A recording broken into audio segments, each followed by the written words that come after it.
Let us see the single phase, full and semi converter. Let us see the full converter. Full converter, here all the four elements are controlling elements. During the positive off cycle, T1 and T4 are forward biased. Now we can see that T1 and T4 are forward biased. So the current will flow from source T1, enters into the dot point of the resistance, then T4, then to the source. That time the output voltage is positive because the current enters the reference dot point. Then during the negative off cycle, the load current enters T2, then to the reference dot point, T3, then to the source.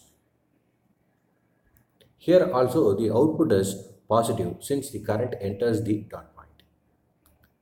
When RL load is connected, the load current does not make to zero even when the input voltage is negative. Hence the load output voltage will be negative for some time. Now let us see the working principle of a semiconductor. Here the T3 and T4, that is T3 and T4 are replaced by D2 and T1. Now let us see that circuit diagram.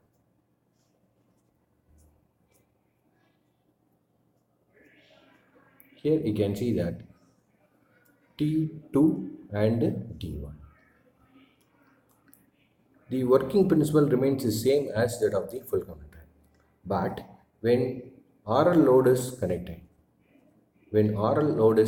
the load output voltage does not go to negative since D2 and T1 conducts and D1 and T4 conducts during the negative and positive off cycles.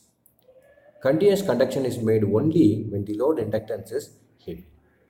Now let us see the procedure for this circuit. Make the connections as per the circuit diagram. Give 230 volt AC supply to the main circuit and the triggering circuit.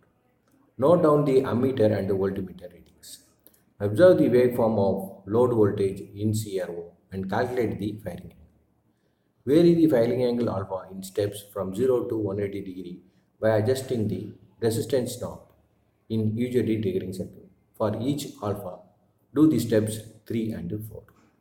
Draw the graph between input voltage versus omega t and output voltage versus omega t.